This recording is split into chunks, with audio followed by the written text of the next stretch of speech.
Hey guys, tonight we're going to step back in time, far beyond the rapid-fire pings of your smartphone and the instant gratification of an email.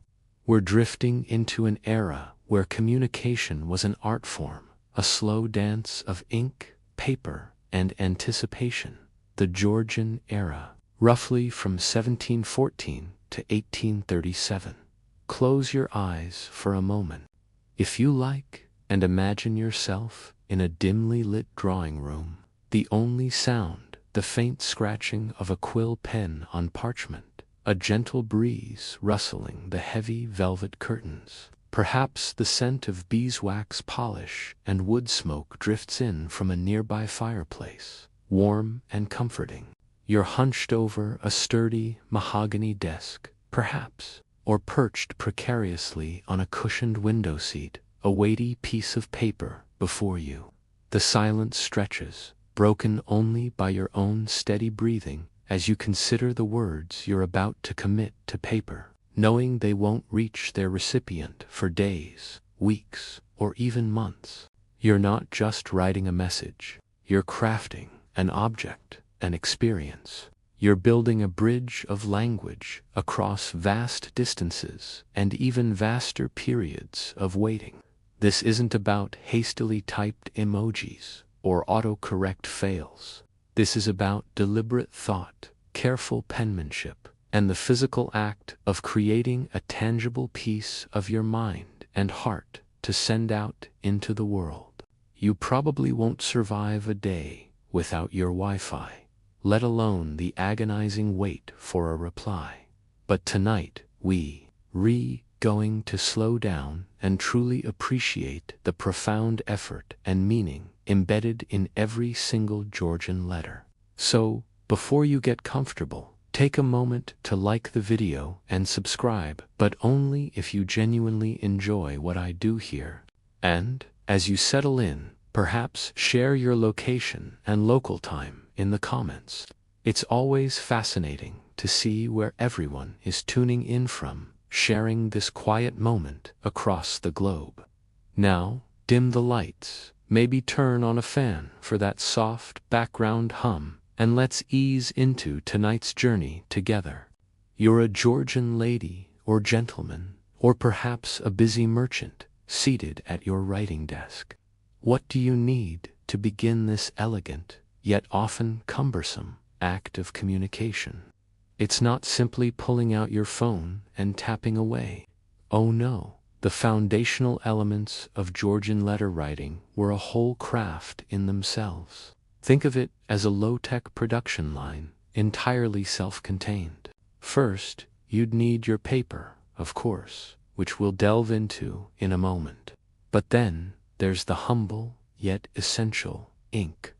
Georgian ink wasn't just a simple liquid. It was often a concoction of gallnut small, spherical growths found on oak trees, caused by insects, mixed with iron sulfate, gum, arabic, and water.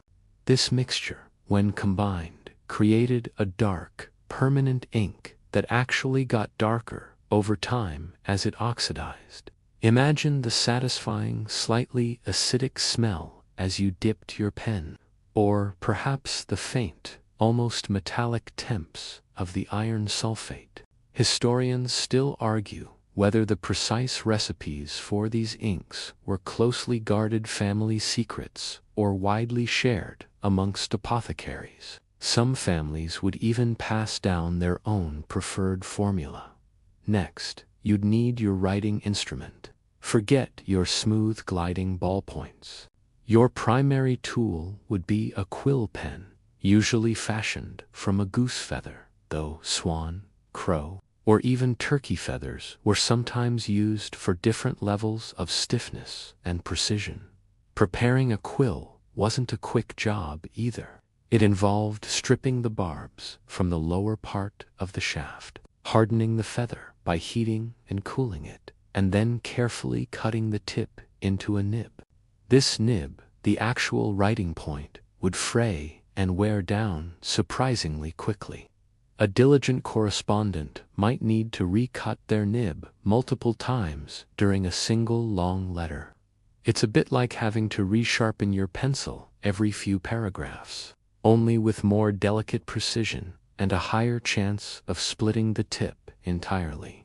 The satisfaction of a perfectly cut nib, however, must have been immense, allowing for those elegant, flowing script styles so characteristic of the era. And where would you keep this precious ink? In an inkwell, naturally. These varied wildly in design, from simple utilitarian glass bottles to ornate silver or ceramic vessels, often part of an elaborate desk set, sometimes featuring tiny compartments for sand or sealing wax. Imagine the gentle clinking as you dipped your quill, the subtle ripple across the surface of the dark liquid. It was a small, everyday object, yet it held the potential for monumental shifts in personal connections and political intrigue. The aesthetics of your inkwell, much like the quality of your paper, could subtly convey your status and attention to detail. It was a quiet statement, hidden away in your study, but a statement nonetheless. The entire process, from preparing the ink to cutting the quill, was a commitment. It wasn't about speed, but about a slower, more intentional pace of communication. Each step demanded a degree of craftsmanship, a respect for the materials and the message. You couldn't just dash off a quick note. Every word, every stroke was a conscious act. This dedication to the physical act of writing imbued the letters themselves with a certain gravity, a tangible weight that modern digital messages rarely possess. The very act of engaging with these tools forced a slower consideration of your thoughts, a refinement of your words before they were even committed to the page. Now that your ink is ready and your quill is sharpened to a perfect point, you're faced with the canvas for your thoughts. The paper. This wasn't simply a ream of printer paper from the local office supply store. Georgian paper was a product of considerable craftsmanship, often made from recycled linen and cotton rags. Imagine the scene. Heaps of discarded textiles, perhaps old shirts, worn-out bedsheets, or even tattered sails, all collected and then painstakingly sorted, washed, and beaten into a pulp. This fibrous mush was then spread onto a fine mesh screen, allowing the water to drain away and leaving behind a thin, wet sheet of embryonic paper. The quality of this paper varied wildly, from coarse, thick sheets used for everyday accounts to exquisitely smooth, almost translucent paper reserved for formal invitations or declarations of love. The texture, the feel, the very weight of the paper in your hands would have been a sensory experience in itself. Sometimes you might even spot tiny imperfections, remnants of the rags from which it was born, a subtle reminder of its humble origins. This wasn't just a medium for words. It was a testament to a laborious process. Historians still debate whether the quality of paper genuinely impacted the longevity of the ink, with some arguing that cheaper, more acidic papers led to faster degradation of the script. Once formed, the paper would be pressed to remove excess water, then dried, and finally, often sized. Sizing was a crucial step, involving dipping the paper into a gelatinous solution, often made from animal hides. This created a barrier that prevented the ink from feathering or bleeding excessively into the fibers, ensuring your carefully penned words remained crisp and legible. Without proper sizing, your elegant script would blot and blur, rendering your message into an unreadable mess, which, as you can imagine, was quite frustrating after all that quill preparation. You'd typically purchase your paper in quires or reams, often bound together. The paper itself often bore a watermark, a subtle, almost ghostly image or text pressed into the paper during its manufacture. This wasn't just a decorative flourish. Watermarks served as a sort of brand, identifying the paper mill, and sometimes even the year of production. It was a silent seal of authenticity, a hidden signature on every sheet. Imagine holding a letter and subtly discerning a watermark, a little hidden detail that only you and the sender might appreciate. It's a bit like getting a bespoke suit with a hidden pattern in the lining. Only those in the know would ever see it. The size of the paper was also important. You wouldn't always use a large, full sheet. Often, for shorter notes or informal correspondence, you might use half sheets or even quarter sheets, folding them precisely to conserve paper, which, even if relatively inexpensive, was still a commodity. This careful use of resources speaks to an era where waste was less tolerated and every scrap had potential. It's a far cry from accidentally printing a blank page and tossing it without a second thought. Consider the sensory experience again, the gentle rustle of the paper as you unfolded it, perhaps a slight stiffness from the sizing, the faint, almost sweet scent of the raw materials, or even the slight metallic temps if the sizing contained alum. You're not just reading words, you're engaging with an artifact. This tactile connection to the past is what makes studying these historical documents so captivating. Each crease, each subtle discoloration tells a part of its own story beyond the penned message. And of course, there was the consideration of conservation.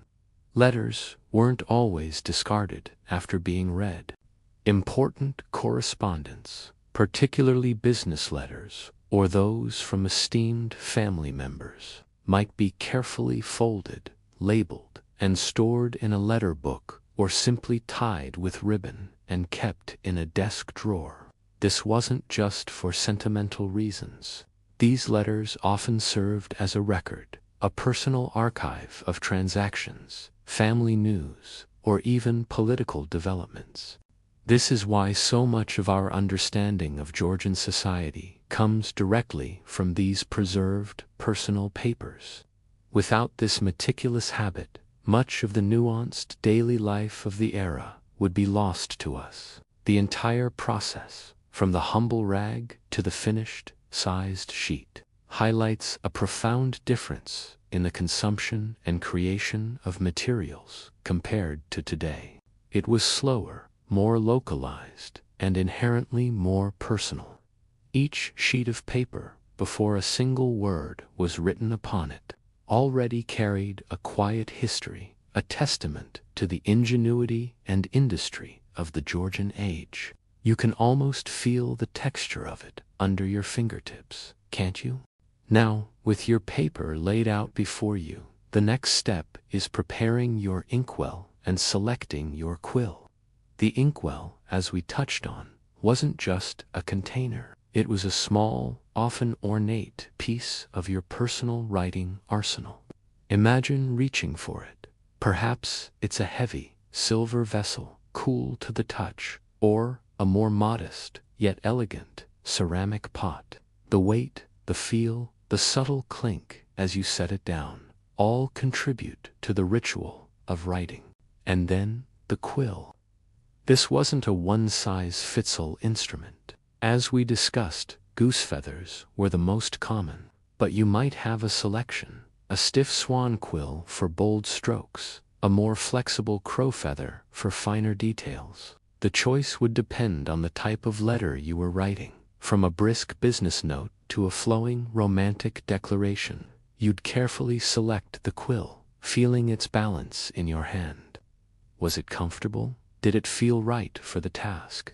It's a bit like a modern artist selecting the perfect brush. The tool itself can influence the final creation. But simply having a quill wasn't enough. It needed to be prepared, a process that was both meticulous and essential. You couldn't just pluck a feather and start writing. First, the The barbs, those feathery bits along the shaft, had to be stripped away from the lower portion, leaving a smooth, clean handle. Then the feather needed to be hardened. This was often done by gently warming it, perhaps over a low flame or even in hot sand, and then cooling it quickly. This process strengthened the feather's structure, making it less likely to bend or break under the pressure of writing. The most crucial step, however, was cutting the nib. This was an art in itself.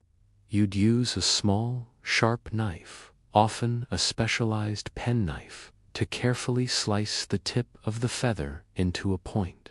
This wasn't just a simple snip. It required precision and skill. Too blunt, and your writing would be thick and clumsy. Too sharp, and the nib would dig into the paper, scratching and tearing. The perfect nib was a delicate balance, allowing for both fine lines and broader strokes. Imagine the sound, the soft rasp of the knife against the feather, the tiny slivers of quill falling away. It was a quiet, focused activity, demanding your full attention. A badly cut nib could ruin your entire letter, leading to blots, uneven lines, and endless frustration. Some skilled writers could cut a perfect nib in seconds, a testament to their years of practice. For others, it was a more painstaking process, a constant struggle to achieve that elusive, perfect point. Historians still debate whether quill-cutting skills were a significant indicator of social status, with the ability to create a flawless nib seen as a sign of refinement and education. Once cut, the nib wouldn't stay perfect forever. The constant friction against the paper would gradually wear it down, causing it to fray and split. This meant you'd need to recut your nib frequently, sometimes multiple times during a single lengthy letter. You'd pause, carefully resharpening the point before continuing your flow of thought. It's a far cry from the effortless glide of a modern pen where the nib remains consistently sharp for pages. And then the ink. You'd carefully dip your quill into the inkwell, just enough to coat the nib, avoiding a messy blob that would inevitably lead to blots. The amount of ink was crucial. Too little, and your writing would fade and skip. Too much, and you'd leave unsightly blobs and smears. The perfect dip was a matter of experience, a subtle feel for the right amount. The act of writing with a quill was a tactile experience. You could feel the slight resistance of the paper against the nib, the subtle scratch as the ink flowed onto the page. It wasn't a silent process.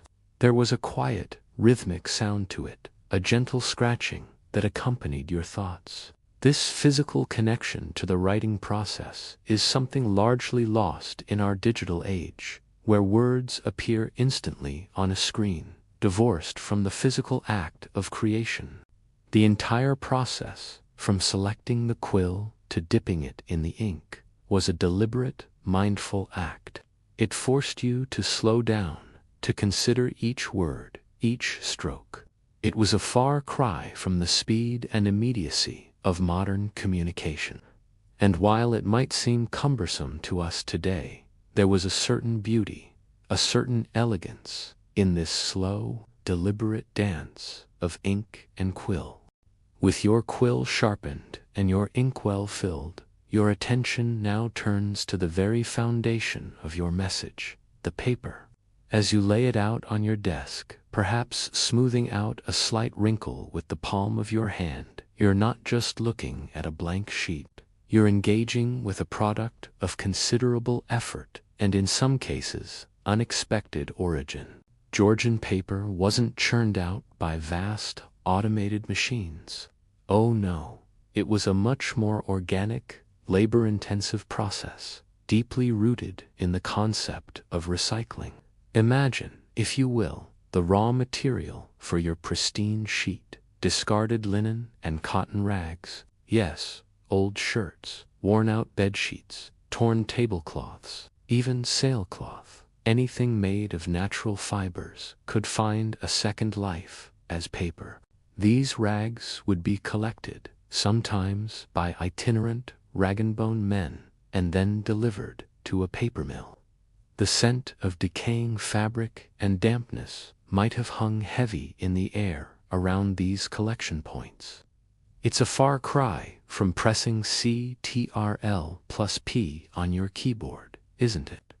Once at the mill, these rags underwent a transformation. They were meticulously sorted, often by women and children, to remove any buttons, hooks, or non-fibrous materials. Then came the washing, a thorough cleansing to remove dirt and impurities. Next, the cleaned rags were beaten, often by large, water-powered hammers, into a fibrous pulp. This was a noisy, wet, and often smelly process, turning solid fabric into a creamy, homogeneous mush.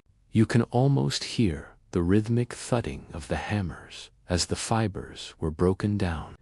This pulp was then transferred to a vat. The papermaker, a skilled artisan, would use a special mold, a rectangular frame with a fine mesh screen, to scoop up a thin layer of the pulp. As the water drained away through the mesh, a delicate, wet sheet of embryonic paper was left behind.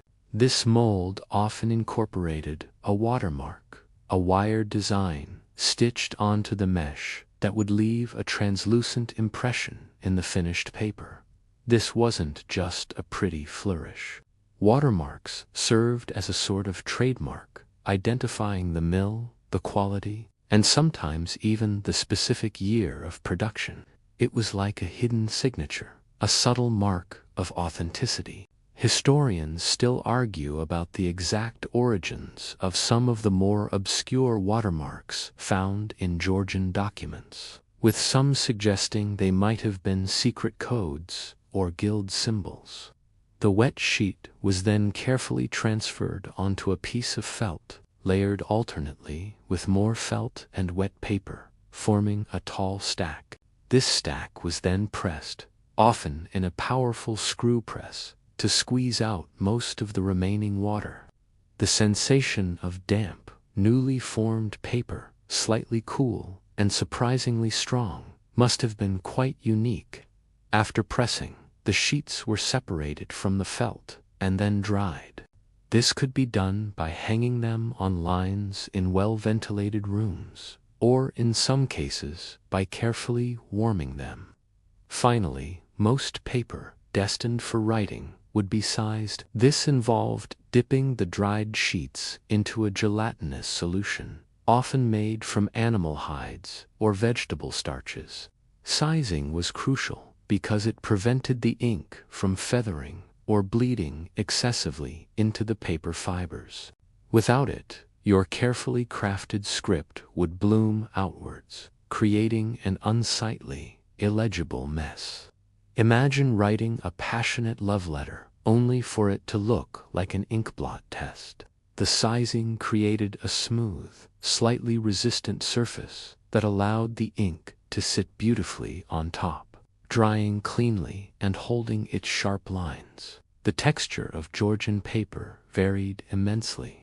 You might encounter coarse, slightly rough sheets, perfect for everyday accounts, or fine, smooth, almost translucent paper, reserved for delicate etchings or important correspondence. The subtle imperfections, the faint texture left by the mesh screen, the occasional tiny speck of unpulped rag, these were all part of the paper's character.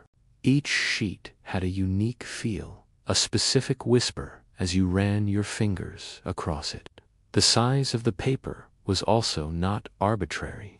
You might buy large, full sheets, then fold or cut them into half sheets, or even quarter sheets, depending on the length and formality of your message. This was a practical consideration, as paper, though increasingly affordable, was still a resource to be conserved. It was a subtle economic habit, a reflection of a time when every material held a certain value. So, as you prepared to write, the paper itself held a silent story. It had traveled from discarded fabric through noisy mills and drying rooms, imbued with the craftsmanship of anonymous hands, before finally arriving at your desk.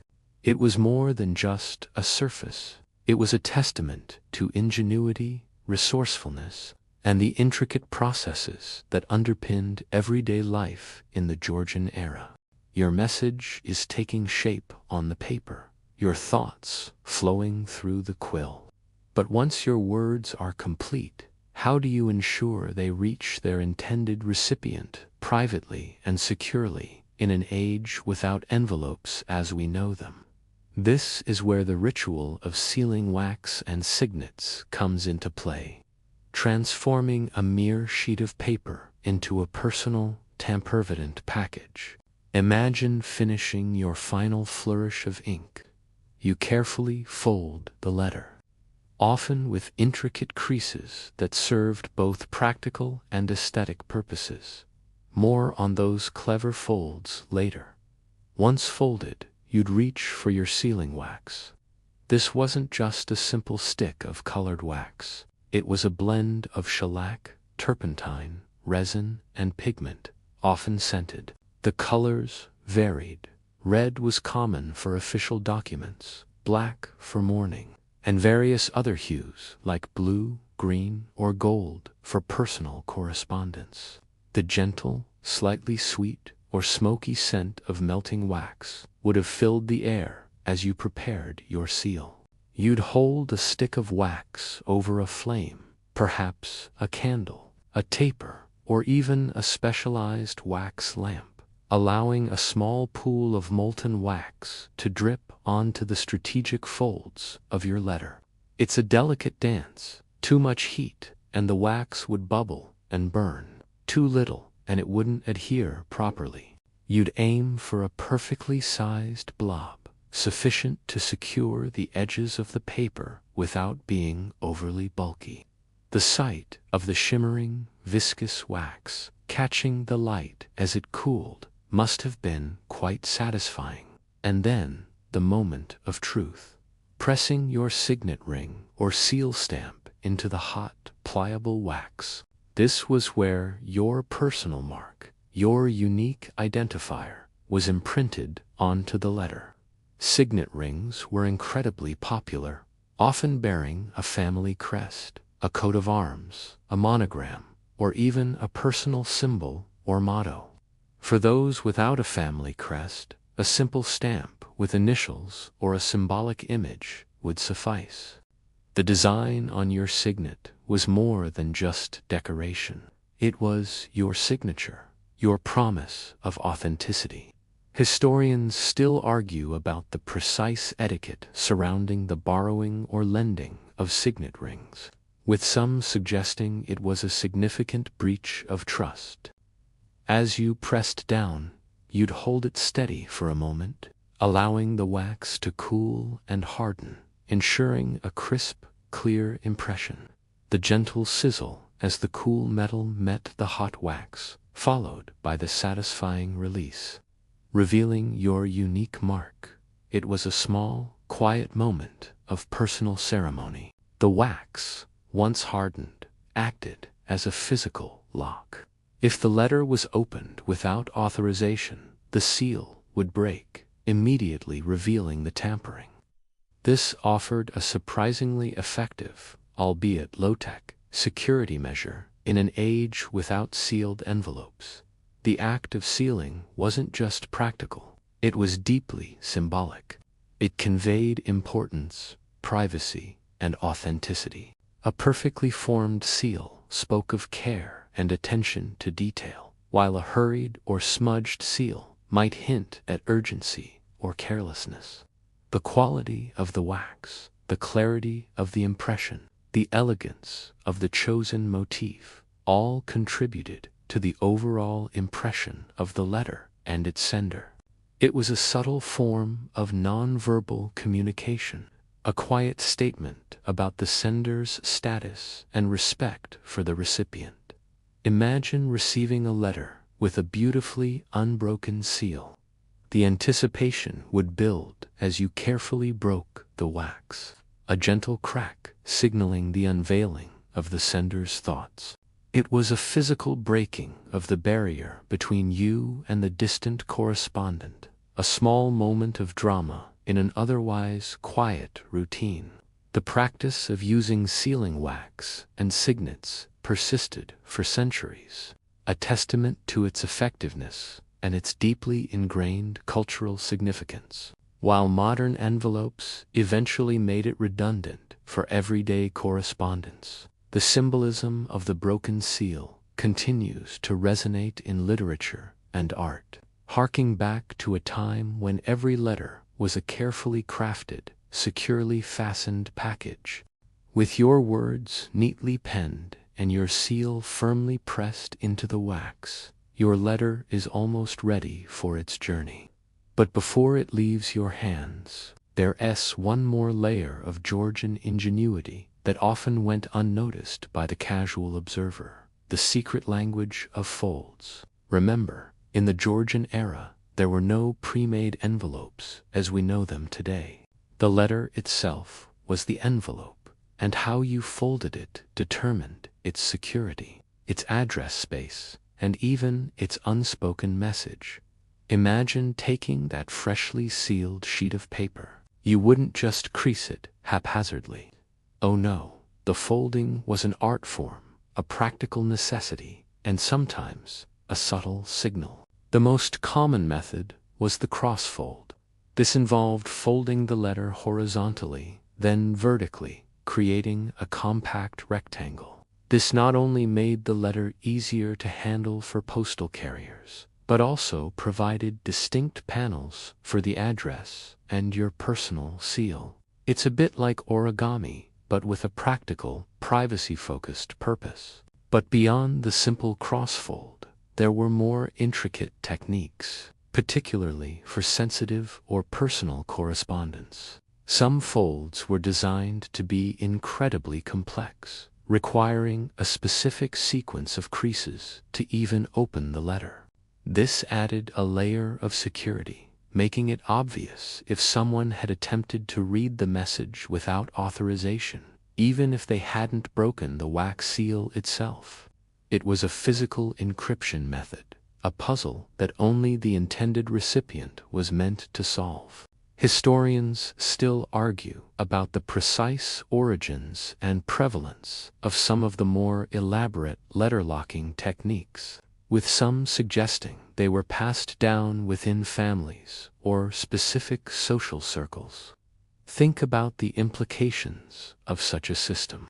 The recipient wouldn't just tear open an envelope. They would carefully unfold a series of deliberate creases, each one revealing a little more of the message. This prolonged the act of receiving and reading, building anticipation. It was a more intimate experience, a tactile engagement with the sender's intentions. The unfolding itself became part of the communication, a physical manifestation of the journey the words had taken. For example, a common technique involved folding the letter so that the address was visible on an outer panel, and the wax seal secured a tucked-in flap. To read the letter, you'd carefully break the seal, then unfold the layers. Sometimes, a smaller inner flap might be tucked in, revealing a personal postscript or a particularly intimate detail only after the main body of the letter had been read. It was a clever way to control the flow of information, to create a sense of revelation. The folds also served a practical purpose for postage. Before the advent of uniform postage rates, letters were often charged by the number of sheets and the distance traveled. A meticulously folded letter, even if lengthy, might appear as a single sheet, potentially saving on cost. While not always the primary motivation, This economic efficiency played a subtle role in the development of these complex folding techniques. It was a small act of frugality, a quiet defiance of postal fees. Consider the precision involved. You'd need a steady hand and a keen eye to ensure your folds were crisp and even. Otherwise, your letter might look clumsy or even come undone during transit. It wasn't uncommon for writers to use a ruler or a specific folding guide to ensure consistency, particularly for formal documents. Imagine the frustration of perfectly writing a letter only to mess up the final crucial fold. This inherent necessity for folding meant that the physical state of the letter itself was part of its narrative. The creases and folds became a testament to its journey, a tangible record of its handling. Even today, when historians study Georgian letters, they often pay close attention to the folding patterns, as they can reveal insights into postal practices, privacy concerns, and even the sender's habits. So, as your Georgian letter sits there, neatly folded and sealed, it's more than just a piece of paper with ink on it. It's a small, self-contained package, designed with an elegant simplicity that belies its underlying complexity. It's ready to embark on its journey, carrying your thoughts, secrets, and emotions. Protected not just by a dab of wax, but by the very cunning of its form. Your meticulously folded and sealed letter now sits ready, poised for its journey.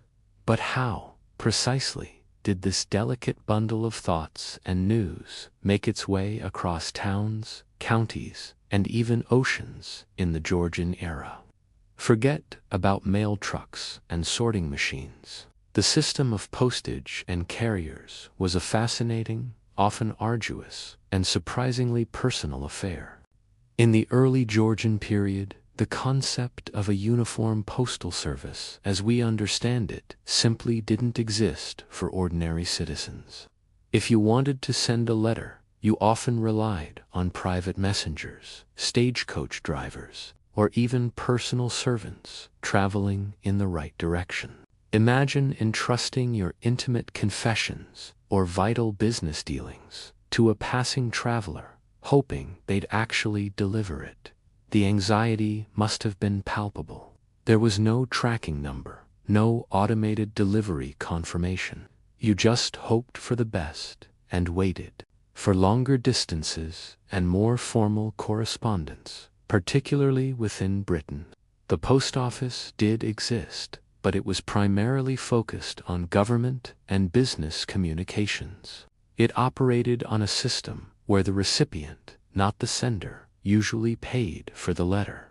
This seemingly odd custom meant that if your letter arrived, you'd be charged based on the number of sheets of paper and the distance it had traveled. This often led to recipients refusing to accept letters if they suspected the content was unworth the cost, or if they couldn't afford the charge. Imagine receiving a long-awaited letter from a loved one, only to find you can't afford the postage to read it. It was a peculiar economic hurdle that sometimes left personal messages in limbo. The primary mode of transport for letters was the post-chaise, or, more commonly, the mail coach. These were specially designated carriages, often heavily armed and guarded, thundering across the countryside at speeds that were revolutionary for the time. They operated on strict schedules, stopping at post towns along their routes. You can almost hear the rhythmic clatter of hooves on cobblestones, the creak of the carriage, and the blast of the post horn announcing the mail coach's arrival. This wasn't a relaxing journey. These coaches were often uncomfortable, bumpy, and prone to accidents or highway robbery. The postboys or guards who accompanied the mail coaches were vital figures. They were responsible for protecting the mailbags, often carrying pistols or blunderbusses. Their lives were fraught with danger, facing not just bad weather and rough roads, but also the very real threat of highwaymen who targeted the valuable contents of the mail. This sense of peril added another layer to the anxiety of sending a letter. It wasn't just about whether it would arrive, but whether its human carrier would survive the journey. Historians still argue about the true frequency of mail coach robberies. Some claim they were more myth than common occurrence, while others suggest they significantly impacted mail delivery reliability. At each post town, the mail would be exchanged at the local post office. Here, postmasters and their clerks would sort the incoming mail, calculate postage due, and prepare outgoing bags.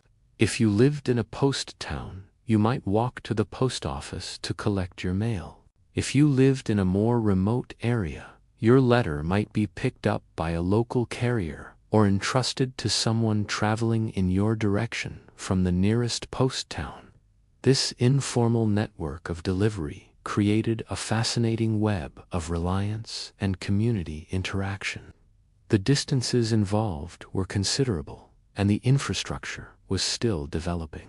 A letter from London to Edinburgh, for instance, could take several days to arrive, and for international correspondence, the wait could be weeks or even months, relying on sailing ships to cross oceans. Imagine the sheer patience required, sending a letter across the Atlantic and knowing it would be a quarter of a year before you might even hope for a reply. This extended waiting period imbued each letter with immense value and anticipation upon its arrival. The system, though rudimentary by modern standards, was a marvel of its time, connecting a growing nation and facilitating commerce, government, and personal lives. It laid the groundwork for the more efficient postal services that would emerge later. But for now, your letter, a small, folded artifact of your thoughts, was at the mercy of the roads, the weather, and the diligence of its human carriers. Its journey was as much a part of its story as the words penned inside. As your letter embarked on its perilous journey, the Georgian postal system, while functional, was far from perfect. However, a revolutionary change was brewing, one that would democratize communication and fundamentally alter how ordinary people connected. The arrival of the penny post.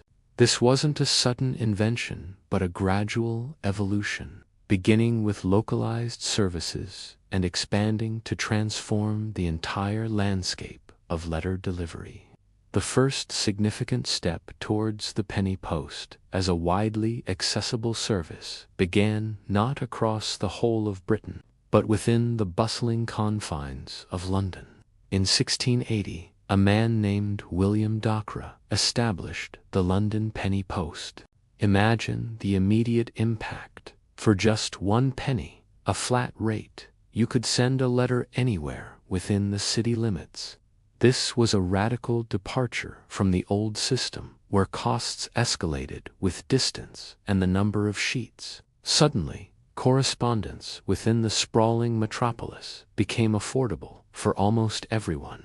This innovation was a game-changer for merchants, allowing them to dispatch invoices and orders cheaply, and for ordinary citizens to send notes to family and friends across the city without breaking the bank.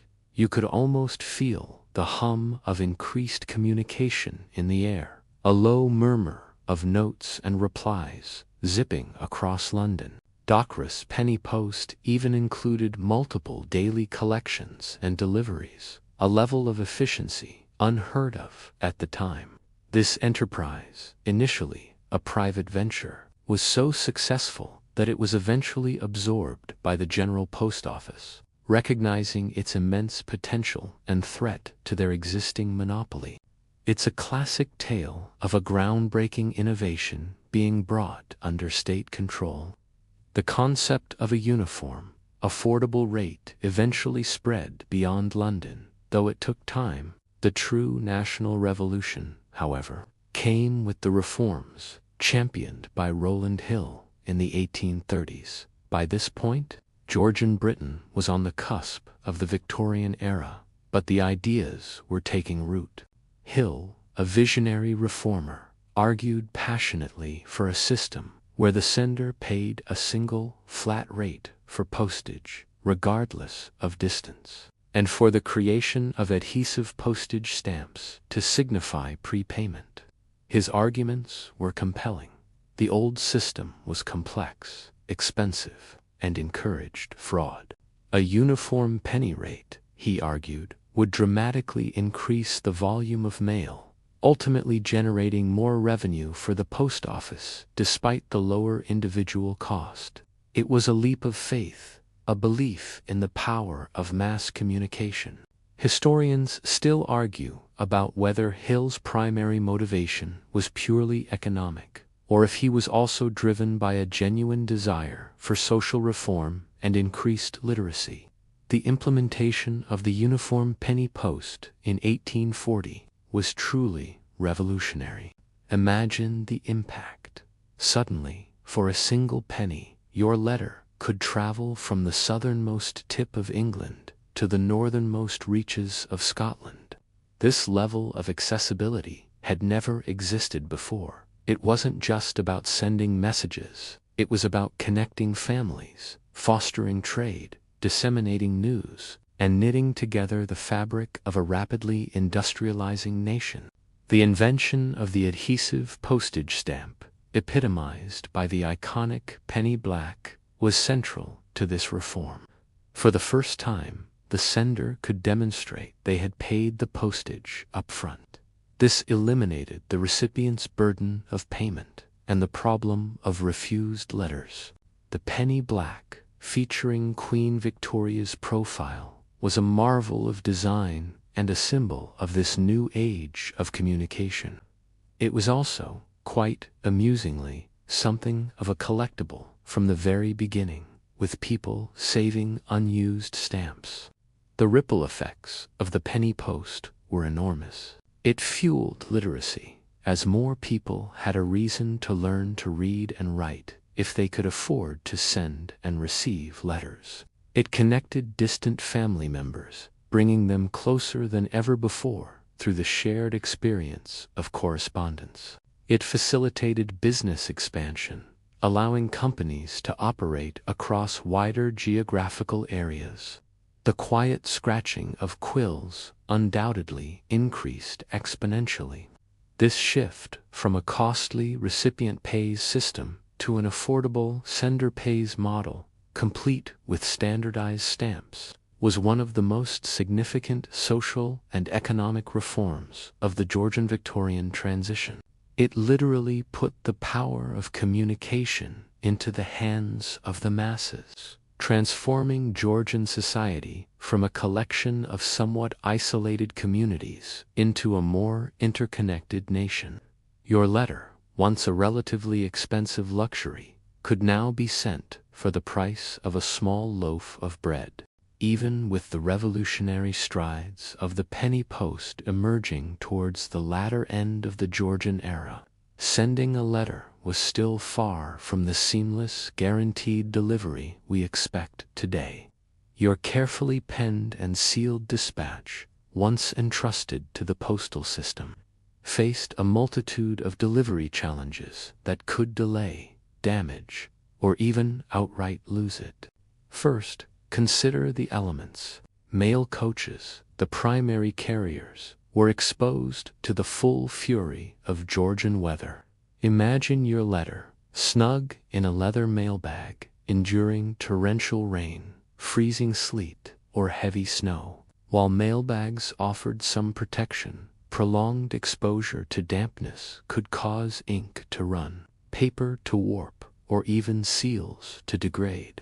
A letter arriving water-stained and smudged was a common occurrence, a testament to the arduous conditions of travel.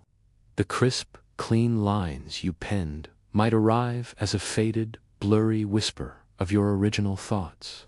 Then there was the state of the roads. Georgian roads, particularly outside major towns, were often unpaved, deeply rutted.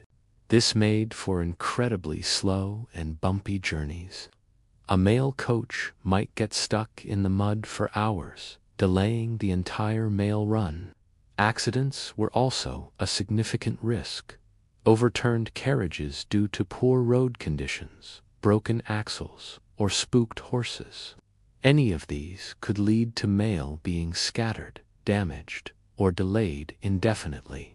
You'd be waiting for weeks for a reply, only to find out the stagecoach carrying your letter had ended up in a ditch outside of Bath, beyond natural hazards. There was the ever-present threat of highwaymen, as we briefly touched upon. Mail coaches, known to carry valuable dispatches and often money, were prime targets for robbers. While armed guards and postboys provided some deterrence, successful robberies did occur.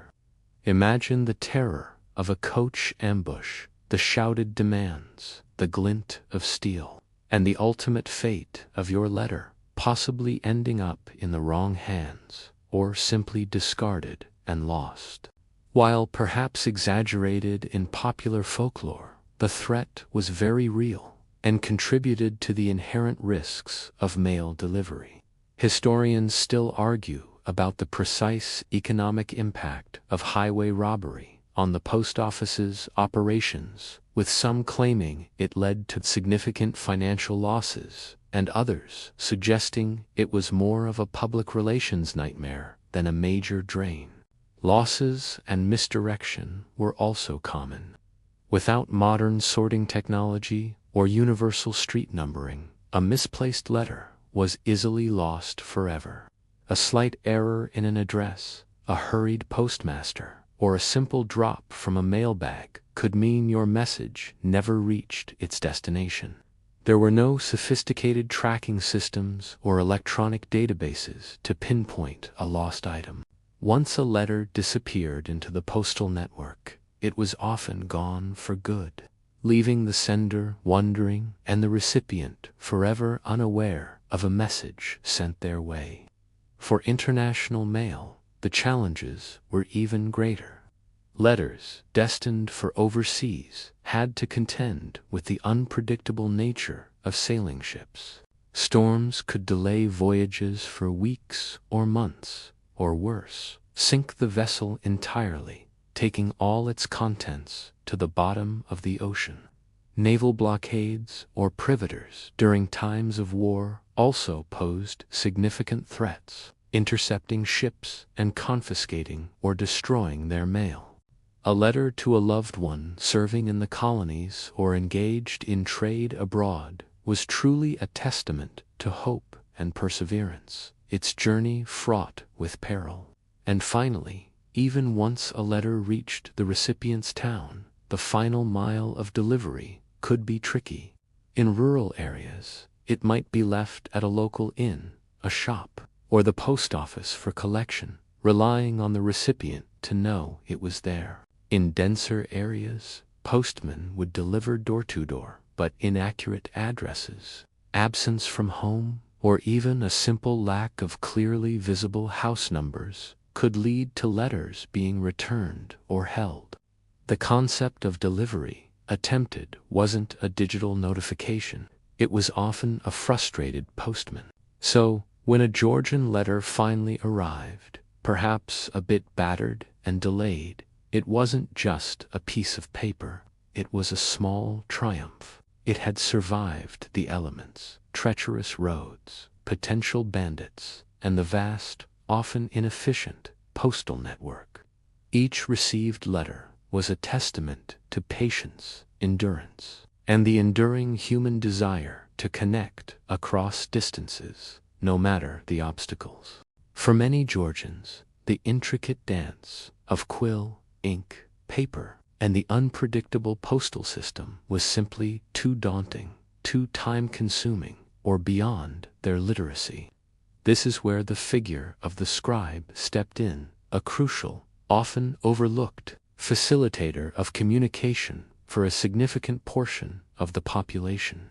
Imagine needing to send an urgent message, perhaps to a distant relative or a business associate, but finding your own handwriting illegible, your spelling questionable, or simply lacking the time and appropriate materials. You wouldn't reach for your laptop to type a quick email.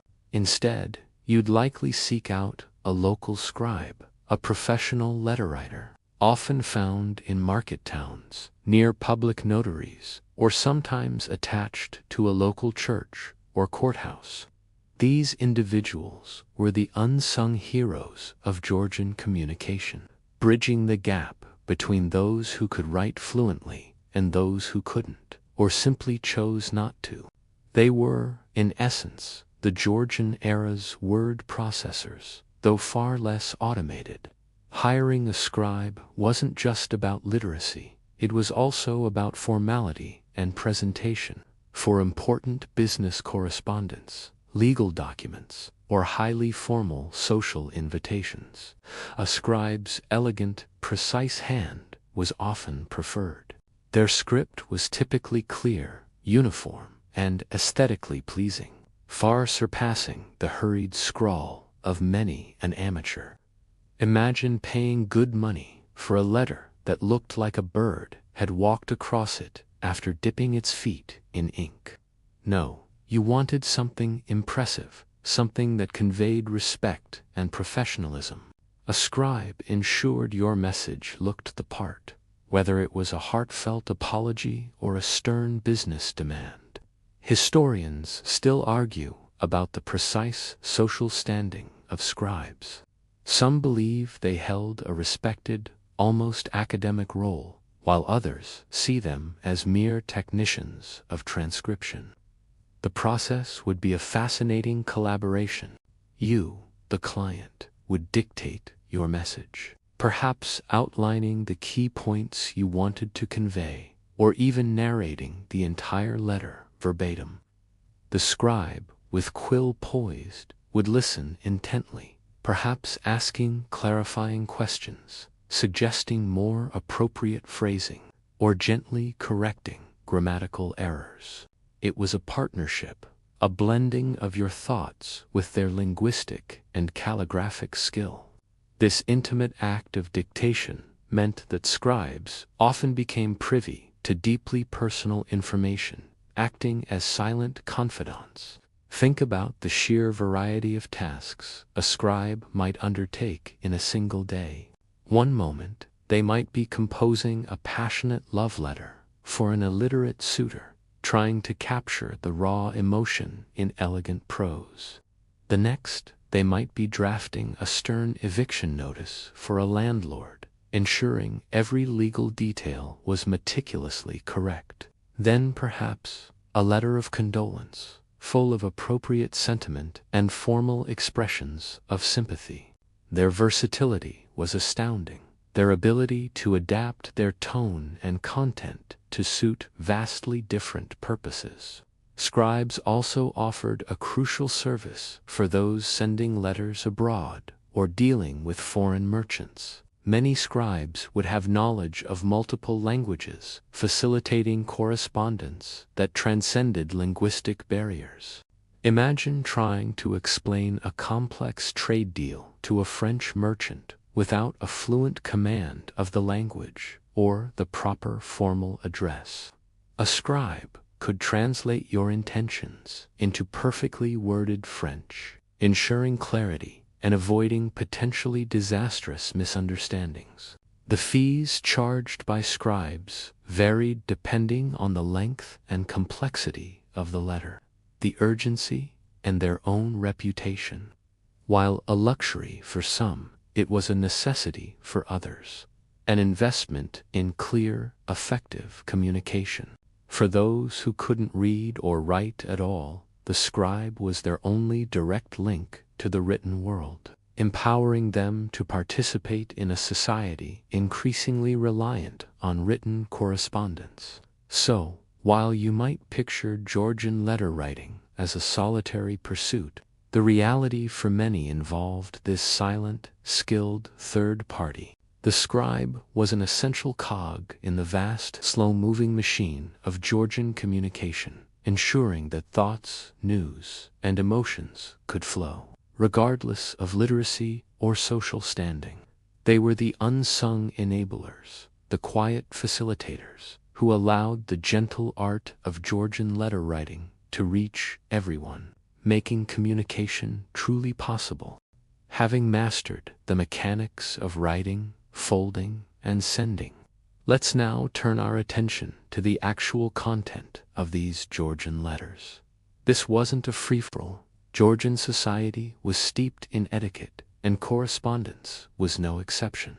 There was a subtle, unwritten code of conduct that governed how you addressed someone, what you said, and even the tone you employed, reflecting the intricate social hierarchy of the time.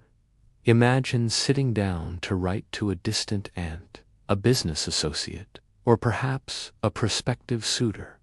The very opening of your letter was crucial. For formal correspondence, strict rules applied. You'd likely begin with a polite but somewhat distant salutation, such as, "Honored sir," or "Dear madam." For those of higher rank, even more deferential terms were expected. Your opening lines would often express good wishes for their health and well-being, a common courtesy, before delving into the actual purpose of your letter. It's a far cry from, "Hey, how's it going?" isn't it? The body of the letter itself would adhere to certain stylistic conventions. Flowery language, elaborate compliments, and carefully constructed sentences were often favored, particularly in polite society. Brevity, while sometimes necessary for business, was not always considered a virtue in social letters. Instead, there was an expectation of a certain eloquence, a demonstration of one's education and refinement through the written word. This isn't to say every letter was a literary masterpiece. Many, like ours today, were quite mundane, but the aspiration for elegance was often there. One of the most fascinating aspects of Georgian letter-writing etiquette was the concept of frankness or sincerity versus genuine openness. While letters were a primary means of sharing news and emotions, there was often an underlying layer of polite reserve.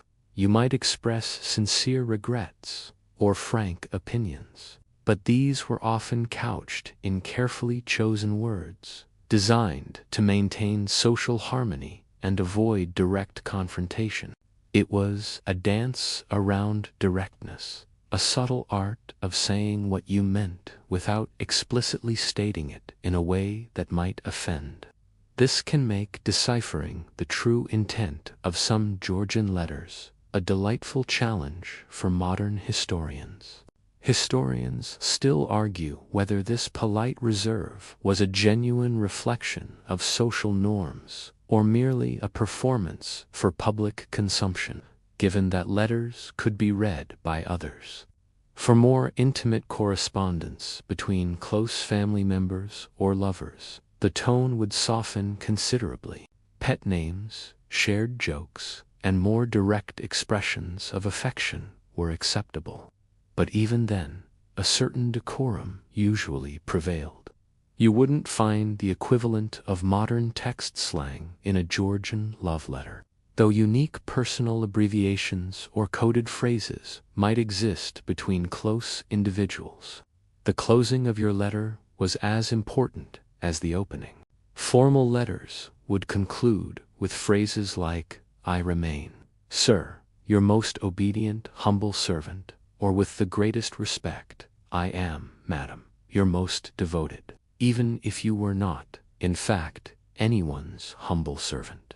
It was the expected way to sign off, a polite formality that underlined social roles. More personal letters might end with "your affectionate brother," or "ever yours."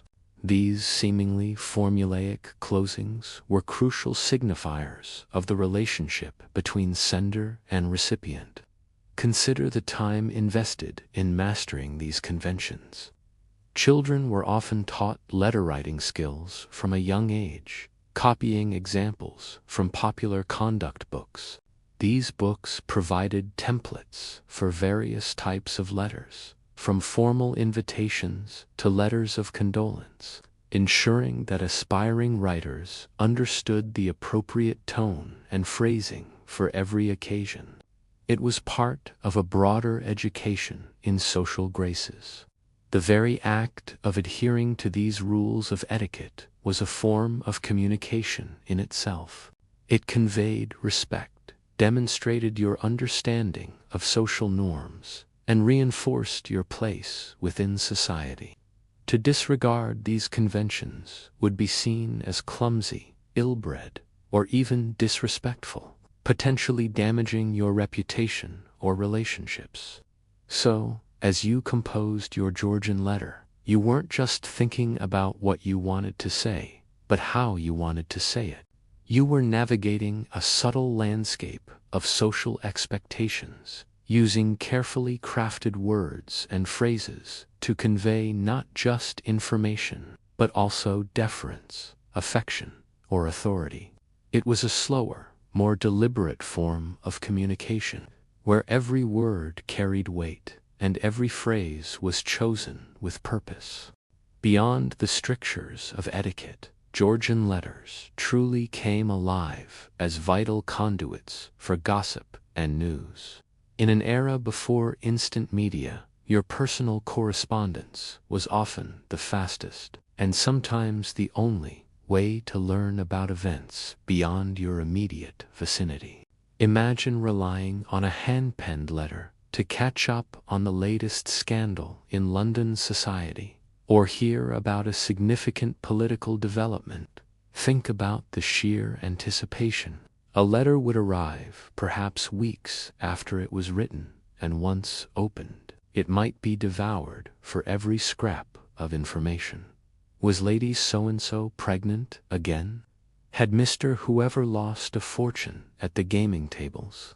Had the latest battle in the Napoleonic Wars turned in Britain's favor? These weren't just idle curiosities. They were the fabric of social connection and informed citizenry. The letter served as a personal newspaper, tailored specifically for you. The exchange of family news was, of course, paramount. A mother might meticulously detail the health and milestones of her children to a distant daughter, describing a toddler's first steps or a child's new tooth. Siblings would share updates on their careers, their courtships, or their financial fortunes.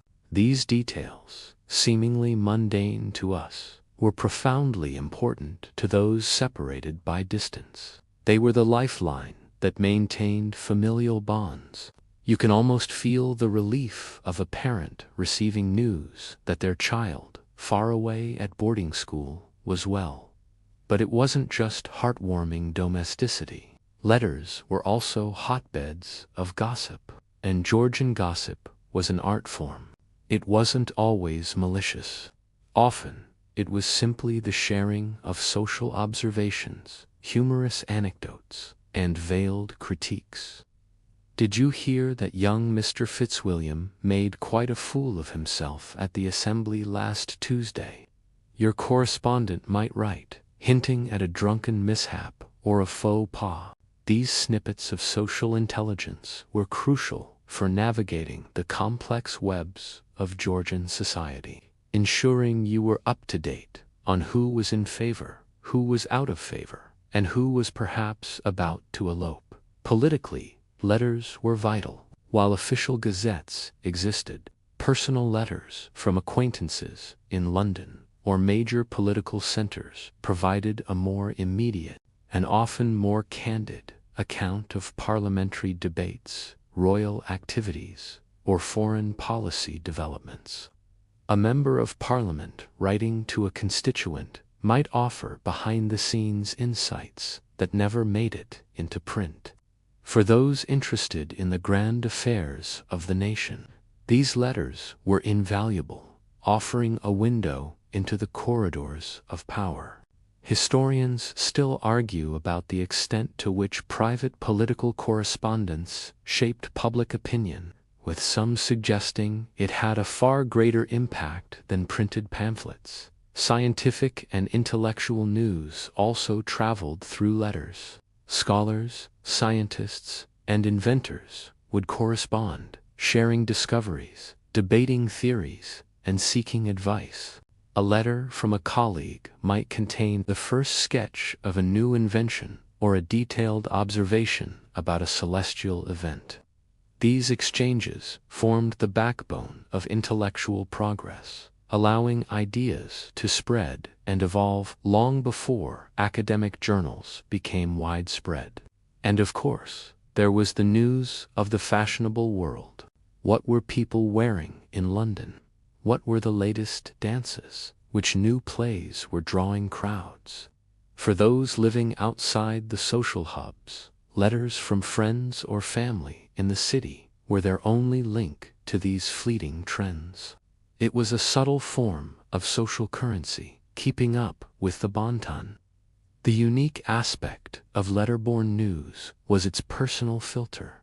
Unlike a newspaper, the news you received through a letter was always interpreted and presented through the lens of your correspondent. Their biases, their interests, their sense of humor, all colored the information they chose to share and how they shared it. This made for a much richer, more nuanced, and often more opinionated form of news consumption. You weren't just reading facts, you were experiencing them through another's perspective. So, as you read those faded, sometimes crumbling Georgian letters today, remember that you're not just looking at historical documents. You're peering into the vibrant, gossipy, and intensely personal news networks that kept a society informed and connected. Each letter was a small capsule of the world, painstakingly delivered and eagerly consumed. Beyond the exchange of news and gossip, Georgian letters provided a crucial, often subtle, arena for love and courtship. In an age of chaperoned social events and limited opportunities for private conversation, written correspondence became an indispensable tool for expressing burgeoning affections, navigating delicate romantic overtures, and, eventually, negotiating the intricate path to matrimony. Imagine a young gentleman smitten after a fleeting encounter at an assembly, or a lady reflecting on a promising dance partner. Direct, unfiltered declarations of love were often considered uncouth or premature. Instead, the language of courtship in letters was a delicate dance of insinuation, veiled admiration, and carefully chosen compliments. A gentleman might write, "I find myself profoundly struck by the wit of your conversation," or "Your kindness at the recent gathering remains a most pleasing recollection." These seemingly innocuous phrases were, in fact, subtle probes, testing the waters for a reciprocal interest. For the recipient, reading these letters was an exercise in interpretation. Was that a genuine compliment, or merely polite formality? Was the sender hinting at something more, or simply being courteous? The nuances of phrasing, the choice of a particular adjective, or even the frequency of correspondence could all carry unspoken weight. It was a romantic code, understood by those initiated into the rituals of Georgian courtship. Historians still argue whether the apparent formality in these letters truly masked deep passion, or if it reflected a more pragmatic, less emotional approach to marriage than we assume today. As a courtship progressed, the language would gradually become more open, though rarely explicitly passionate by modern standards. Expressions like "my dearest friend," "my most esteemed correspondent," or later, "my beloved," would signify deepening affection. Gentlemen might send poems they had composed, or allude to shared moments that held special meaning.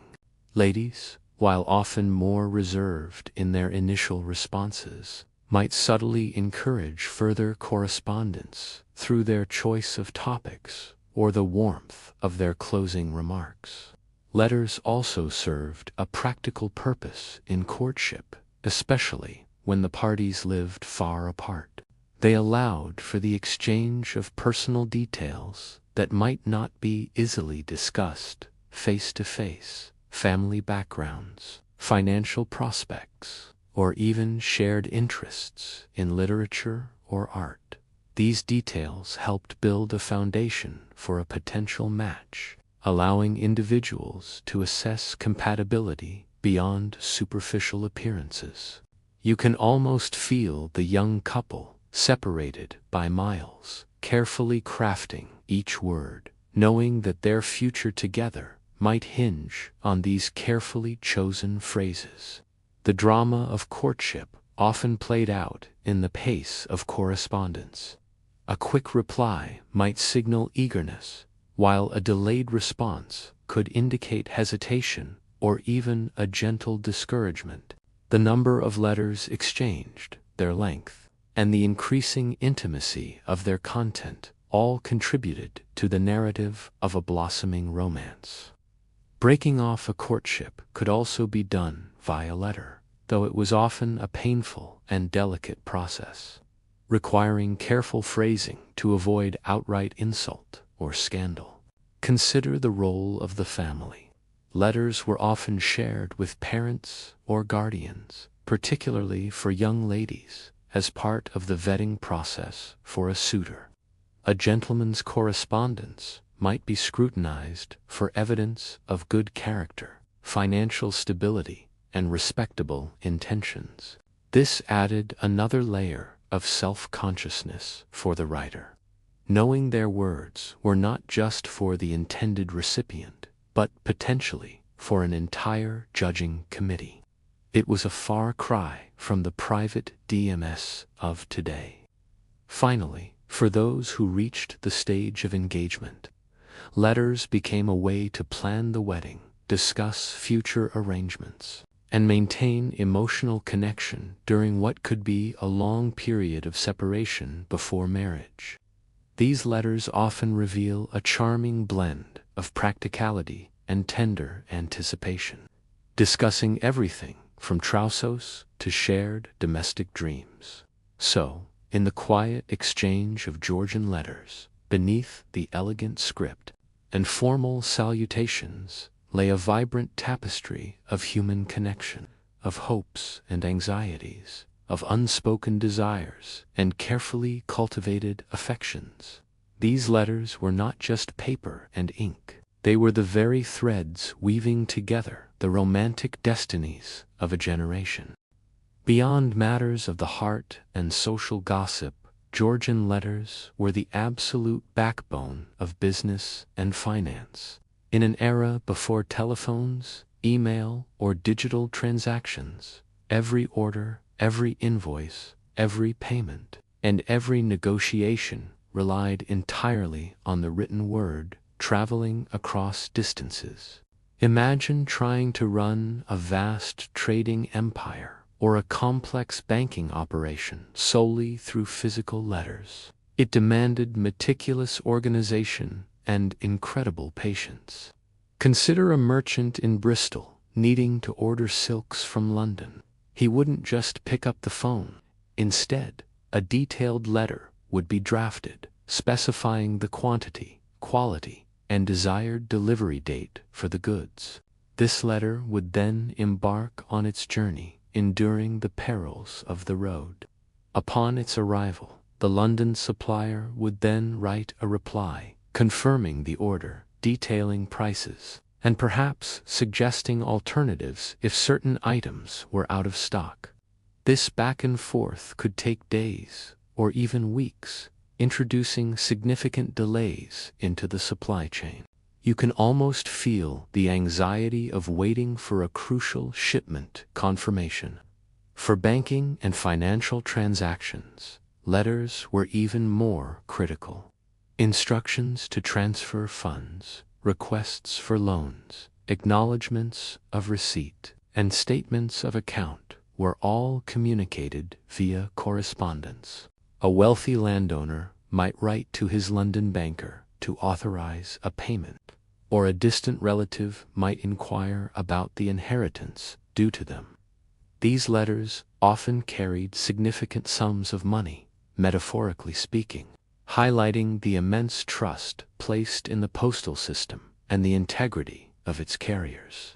Historians still argue about the precise security measures employed by banks to verify letter-based instructions. Given the risk of forgery, the language of business letters was typically much more concise and direct than social correspondence.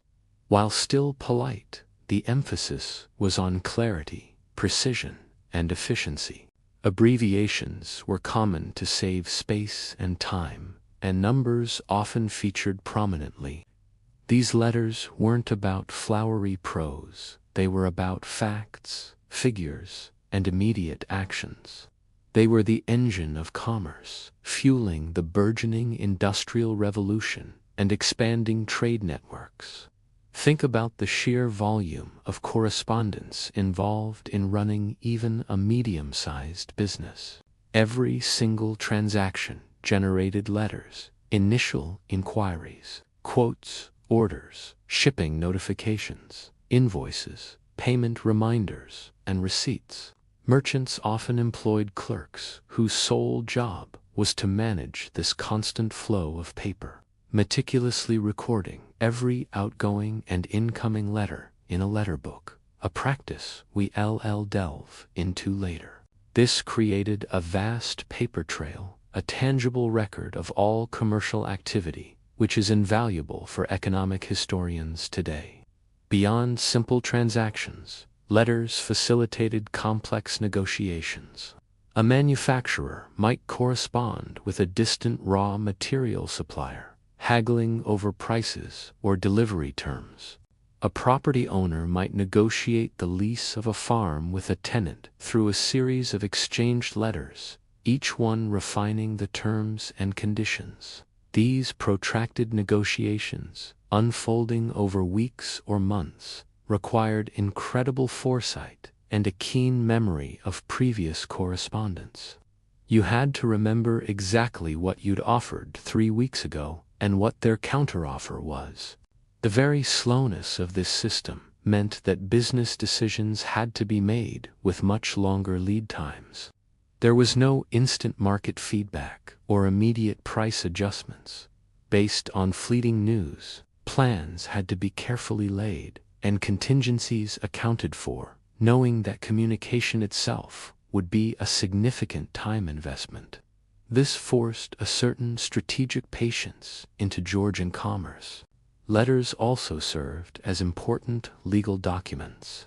Contracts might be negotiated and formalized through correspondence, and evidence of agreements could be found in the exchange of written promises. A lost or damaged business letter could have serious financial repercussions, leading to disputes or even ruin. This inherent risk underscored the importance of reliable delivery and meticulous record-keeping.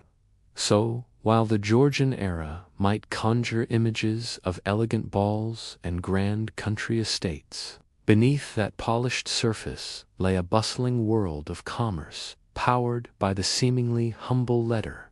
Each dispatch, whether confirming a shipment of tea or negotiating a loan, was a vital cog in the complex machinery of the economy, ensuring that goods flowed, money exchanged hands, and the wheels of industry kept turning.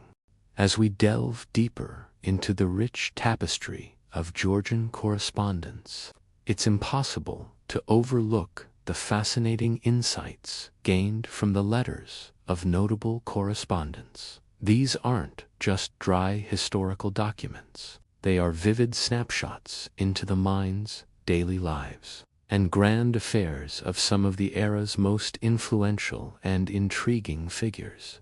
Imagine, for a moment, being a fly on the wall as these giants of history penned their thoughts, hopes, and anxieties.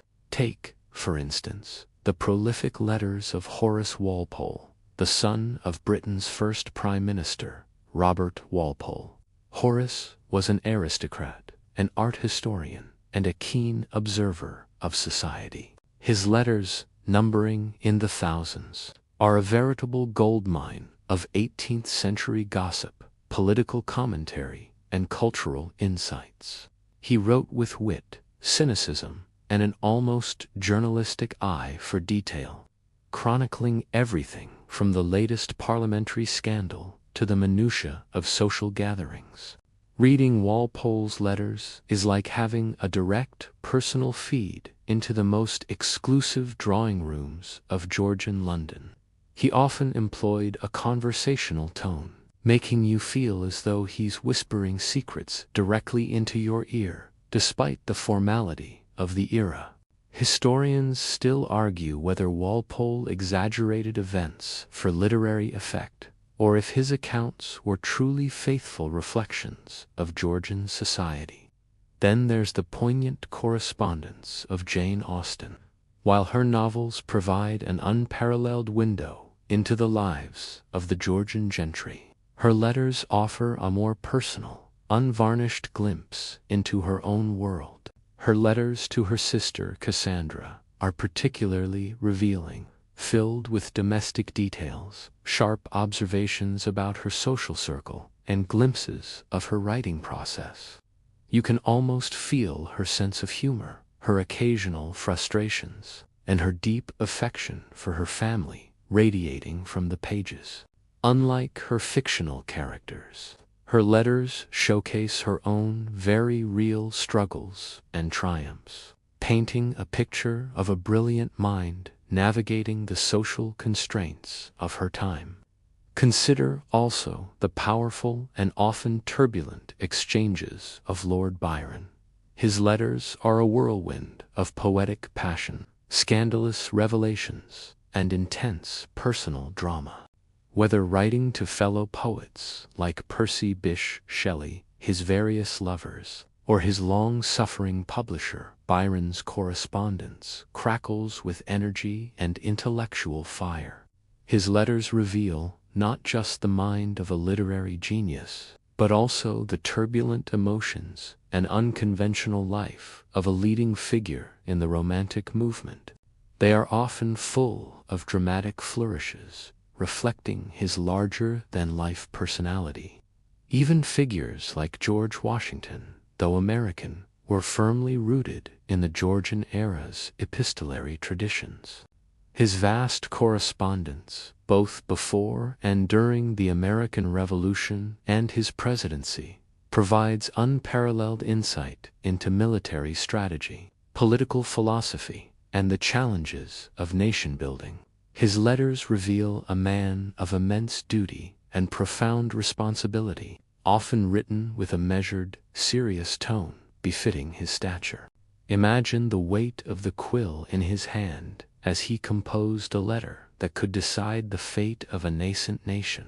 These notable individuals, by the sheer volume and quality of their correspondence, not only shaped their own times, but also left behind an invaluable legacy for ours. Their letters are primary sources, offering direct, unfiltered access to their thoughts and experiences.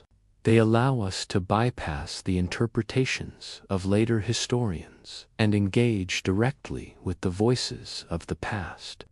The very act of reading these historical letters today, tracing the faded ink on delicate paper, creates a profound connection across centuries. You're holding a piece of history, an intimate conversation preserved through time. It's a moment of quiet reflection, imagining the circumstances under which these words were originally penned.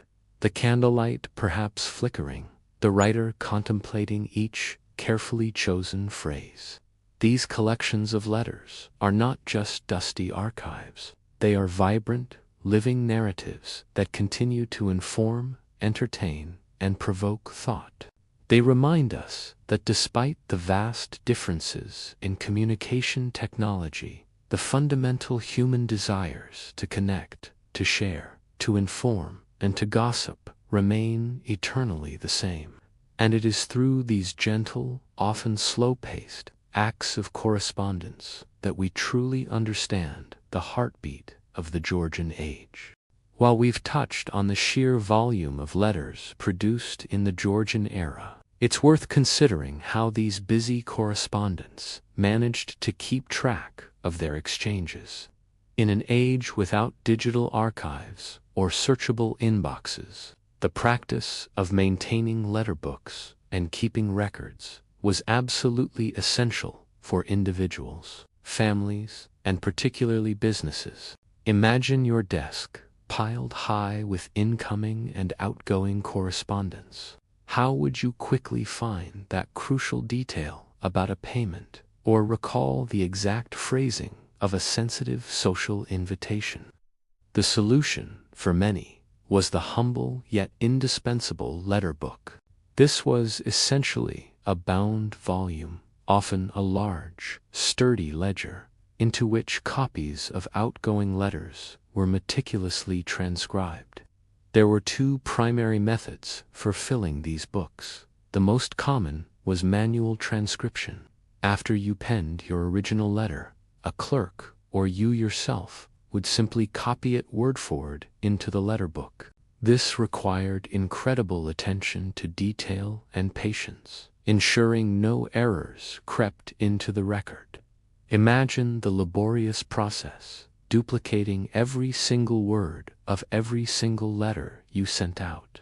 It's a far cry from hitting send and having a copy automatically appear in your sent folder. This system created a powerful, chronological record of your correspondence, allowing you to trace conversations and refer back to previous points. A more advanced, though less common, method involved a copying press, which gained popularity towards the latter end of the Georgian period. This ingenious device allowed for a semi-mechanical reproduction of a letter. You'd write your letter with a special, slightly soluble ink, then place a thin, damp sheet of tissue paper over it. The letter and the tissue paper would then be pressed together in a machine, transferring an impression of the ink onto the tissue. This produced a mirror image that could be read clearly when held up to the light, or by looking at the reverse side through the translucent paper. While more efficient than manual copying, it often resulted in a somewhat faded or delicate copy and required specialized paper and ink. Historians still debate the widespread adoption of copying presses among ordinary citizens. While popular in business, personal use might have been limited due to cost. The purpose of these letter books was multifaceted. For merchants and businessmen, they were vital for record-keeping. Every order placed, every invoice sent, every negotiation conducted was documented. This provided an undeniable paper trail for transactions, helping to resolve disputes and track accounts. If a customer claimed they never received an order, you could simply refer to your letter book and show them the date and content of your dispatch. It was the original customer relationship management system. For private individuals and families, letter books served a more personal, archival purpose. Important family correspondence, letters from distant relatives, or particularly poignant messages might be copied and preserved. This created a legacy, a written family history that could be passed down through generations.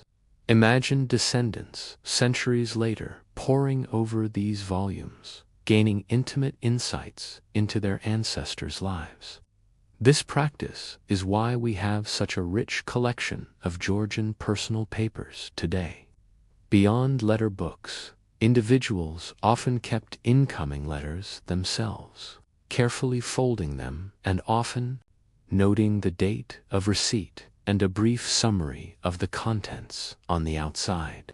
These might then be tied together with ribbon into bundles, perhaps organized by sender or by year, and stored in desk drawers, chests, or specially designed letter cases. The act of organizing these incoming letters was a personal form of archiving, ensuring that important information or cherished memories were readily accessible. The sheer volume of paper generated by constant correspondence meant that storage and organization became a minor industry. Cabinet makers designed specialized desks with numerous drawers and compartments for letters and writing implements. Stationery suppliers sold custom boxes and folders for organizing correspondence. It was a tangible testament to the importance of the written word in daily life. This dedication to record keeping, whether through laborious transcription or nascent mechanical means, highlights a fundamental difference in how information was managed. There was no instant recall, no simple search function. Every piece of information had to be physically stored, carefully organized, and manually retrieved. It forced a slower, more deliberate engagement with your own history, a constant rereading and re-engagement with your past conversations. It was, in a way, a meditative practice, ensuring that every word you sent and received was carefully acknowledged and preserved. While Georgian society often presented a facade of male dominance, the world of letter writing offered a unique and often empowering avenue for the female perspective. For women, particularly those of the gentry and upper classes, correspondence was far more than just a social nicety. It was a vital tool for maintaining networks, expressing individuality, and subtly, or sometimes not so subtly, transcending the societal constraints that often confine them to the domestic sphere. Imagine a Georgian lady in her drawing room, perhaps secluded from the clamor of a busy household. Her letters became her window to the wider world. Unlike men, who might engage in public life, business, or extensive travel, many women's immediate horizons were limited by their social roles. Letters allowed them to cultivate intellectual friendships, share opinions on literature and politics, and connect with distant family members in a deeply personal way. They provided a crucial outlet for their intellect and emotions, a space where their voices could be heard beyond the confines of their immediate circle. You can almost feel the quiet freedom as a woman picked up her quill, knowing her thoughts could travel far beyond the walls of her home. For many women, especially those in rural areas, letters were the primary means of maintaining social connections with friends and family in London or other fashionable centers. This allowed them to stay abreast of the latest fashions, social gossip, and cultural trends, fostering a sense of belonging to a broader community, even if physically distant. These letters were lifelines, preventing isolation and maintaining vital emotional bonds. Furthermore, letters were often used by women to exert influence and manage family affairs. While men legally controlled property and finance, women often managed the household, estates, and even their husbands' social calendars. This required a constant flow of correspondence, instructing servants, coordinating with tradesmen, managing social engagements, and keeping up with the education of children sent to boarding schools. A Georgian lady's letter might contain detailed instructions for the estate manager, gentle admonitions to a wayward son, or careful planning for a social gathering. These letters highlight the significant, albeit often unacknowledged, power women wielded within their domestic and social spheres. Historians still argue about the true extent of women's indirect influence on political and economic matters through their private correspondence. For single women, and particularly for those engaging in courtship, letters were essential for building relationships and making informed decisions about their future.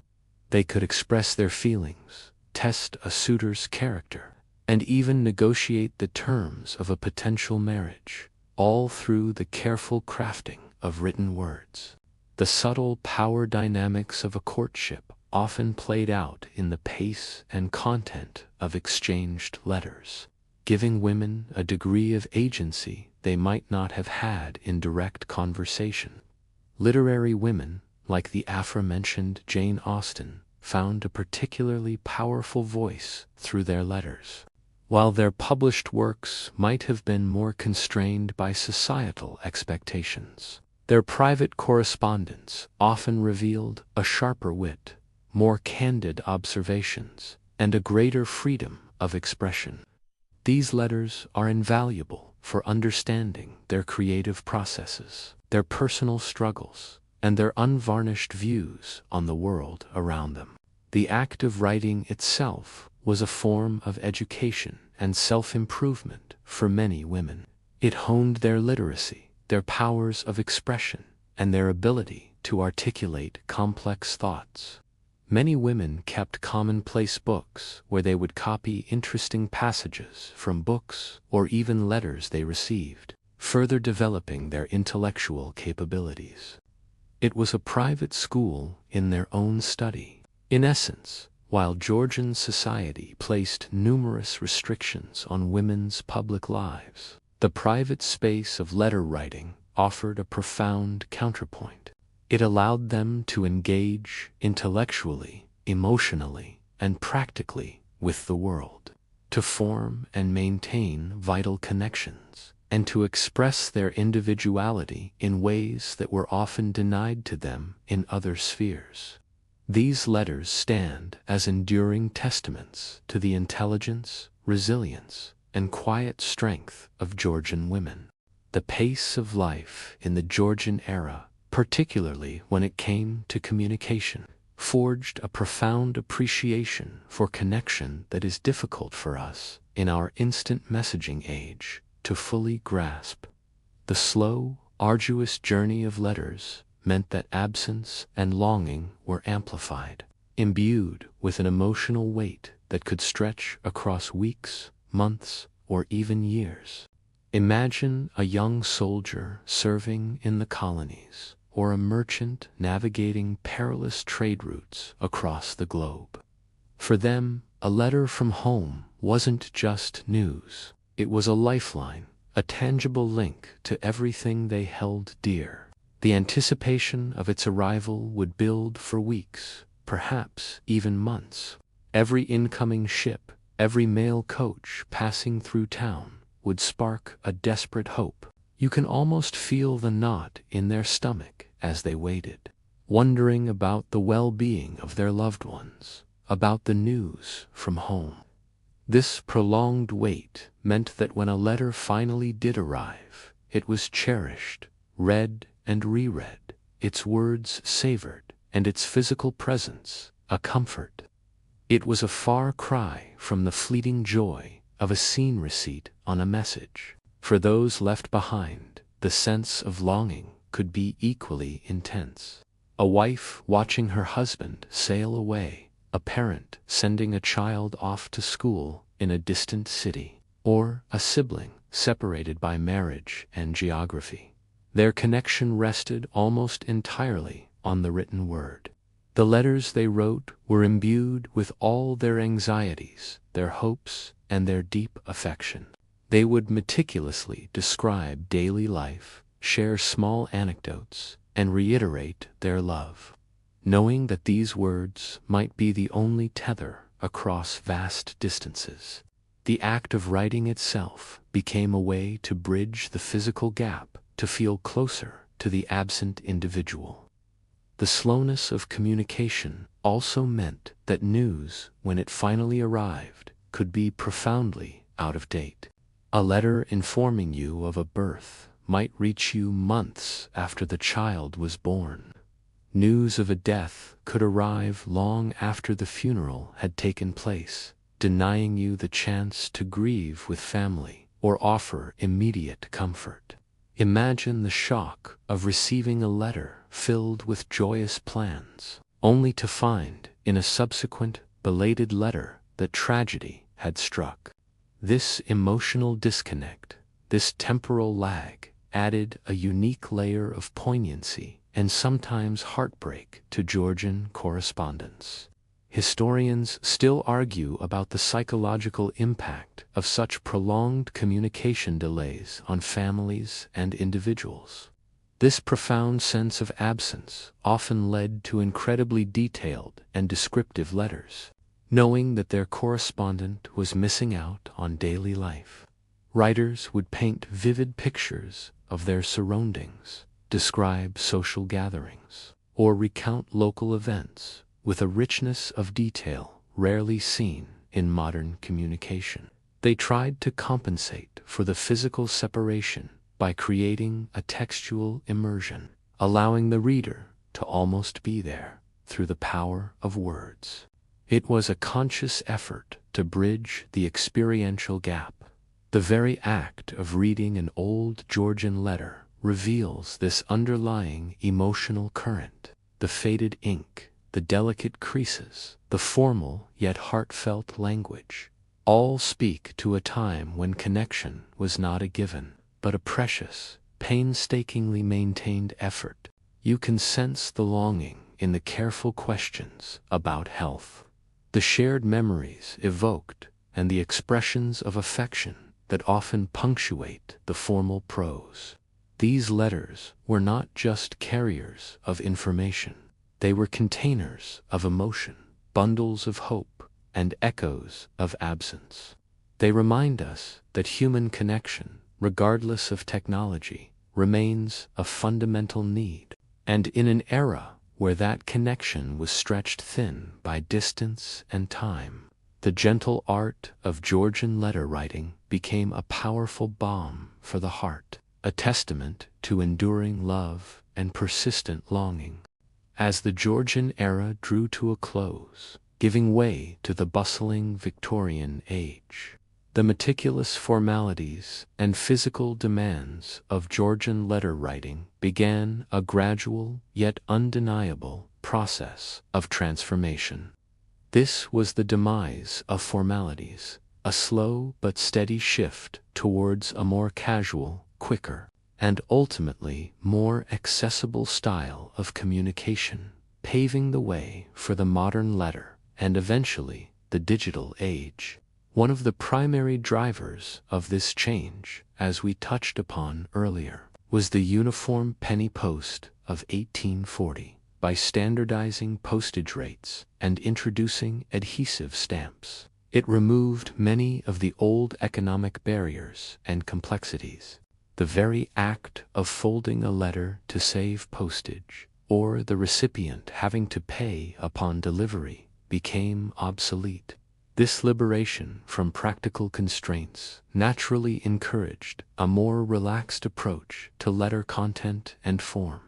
If sending a letter was no longer an elaborate, expensive undertaking, why treat it with such rigid formality? The rise of the envelope played a massive role here. While simple paper wrappers had existed, the mass production of pre-made envelopes meant that the intricate art of letter locking, or folding the letter itself to create a secure packet, became unnecessary. You could now simply fold your letter once or twice, slip it into an envelope, seal it, and affix a stamp. This saved time, reduced the need for specialized folding skills, and offered a new layer of privacy. The anonymity of the sealed envelope meant that less care was perhaps taken with the aesthetic presentation of the letter inside. Furthermore, the growing pace of life, driven by the Industrial Revolution, started to demand quicker communication. Factories needed faster orders, railway lines needed quicker coordination, and a burgeoning middle class had less time for the elaborate rituals of traditional correspondence. Efficiency began to trump elegance. People needed to convey information rapidly, not necessarily beautifully. This led to a more direct, less flowery writing style, focusing on clarity and brevity. The leisurely paragraphs, filled with detailed observations and social graces, gradually gave way to more concise statements. The changing social landscape also played a part, as society became less rigidly hierarchical, particularly with the growth of the middle class. The need for deferential language and elaborate titles diminished in everyday correspondence. While formal letters to superiors or dignitaries would retain their traditional style, communication between friends, family, and business associates became increasingly egalitarian. The rigid social codes that dictated every salutation and closing slowly loosened their grip. Historians still debate whether this shift was a direct result of changing class structures or simply an organic evolution driven by convenience. The introduction of mass-produced paper and cheaper writing implements also contributed, while quills and specialized inks remained. The emergence of steel nibs and, eventually, fountain pens made the act of writing less laborious and less messy. This reduced the barrier to entry for casual writing, making it easier for more people to write quickly and without the constant need for recutting quills or preparing specialized ink. The tactile connection to the writing process softened as the tools became more forgiving. You can see this transition clearly in the surviving correspondence from the mid-19th century onwards. Letters become shorter, more direct, and less ornate. The handwritings, while still beautiful, often show less adherence to the strict calligraphic styles of earlier periods. The focus shifted from the letter as an artifact to the letter as a message. This isn't to say that all formality vanished overnight. For grand occasions, legal documents, or highly respectful addresses, the old forms persisted for a long time. But for the vast majority of everyday communication, the gentle art of Georgian letter writing, with its intricate folds, personal seals, and elaborate turns of phrase, began to recede into history, a beautiful relic of a slower, more deliberate age. The convenience of speed eventually overtook the elegance of precision. And so, we arrive at the enduring legacy and lasting impact of Georgian-era letter writing. While the specific practices of quill pens, sealing wax, and intricate folds may have faded into the annals of history, their influence on how we communicate today, and indeed how we perceive connection, is profound and far-reaching.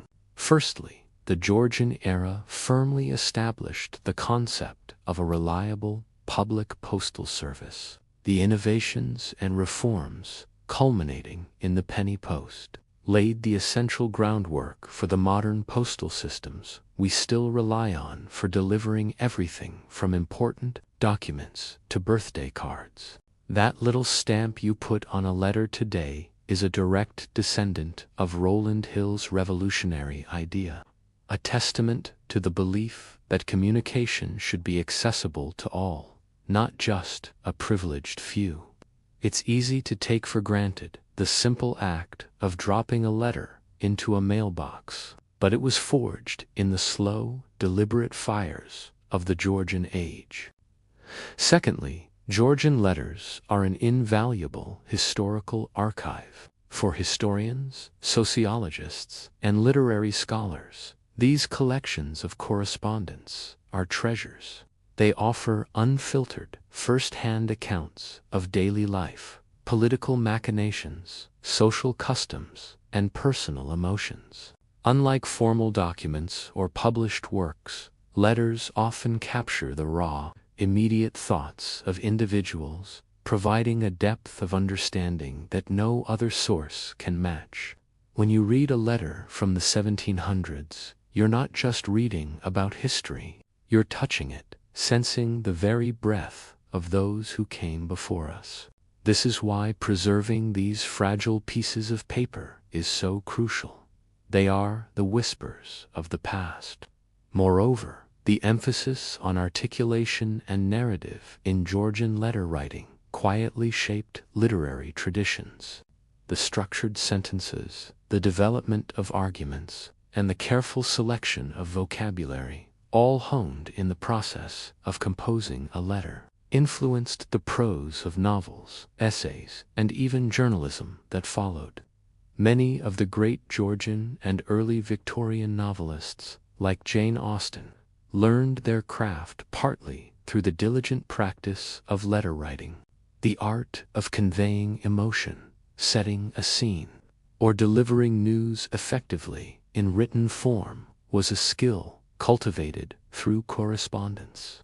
Historians still argue whether the epistolary novel, so popular in the 18th century, truly influenced later narrative forms, or if it was merely a temporary stylistic flourish. The very act of waiting for a letter, and the subsequent joy or sorrow upon its arrival, also left an imprint on our cultural consciousness. This anticipation, this profound sense of connection across distance, is echoed in literature, film, and art even today. The romantic ideal of a patiently awaited letter, a tangible piece of a distant loved one, still resonates deeply within us, a nostalgic echo of a slower time. Finally, the Georgian period's reliance on letters underscores a fundamental truth about human nature, our inherent need to connect. Despite the enormous technological leaps we've made, from telegraphs to telephones, from email to instant messaging, the core desire to share our thoughts, feelings, and experiences with others remains unchanged. The tools evolve, but the underlying impulse is timeless. So as we drift off tonight, let's appreciate that in every fleeting text message, every hurried email, there is a distant echo of a Georgian lady or gentleman seated by candlelight, quill in hand, meticulously crafting a message that might take weeks to arrive. They were pioneers in the art of long-distance communication, and their gentle, often arduous, methods continue to shape our world in subtle yet profound ways. The air around you is quiet now, the scratching of quills long silenced. The flickering candlelight has softened to a gentle glow, warming the room with stories of a bygone era. Feel the weight of those historical letters, not in your hand, but in your mind. As the rich tapestry of Georgian life unfurls before you, let the distant echoes of post horns and the rhythmic rustle of paper carry you deeper into a state of peace. The delicate folds, the personal seals, the careful words all are now part of the quiet hum of history, gently easing your thoughts. Allow yourself to sink into the comfortable silence, a feeling of calm enveloping you completely. The journey through the gentle art of Georgian letter writing is complete. Thank you so much, and sweet dreams.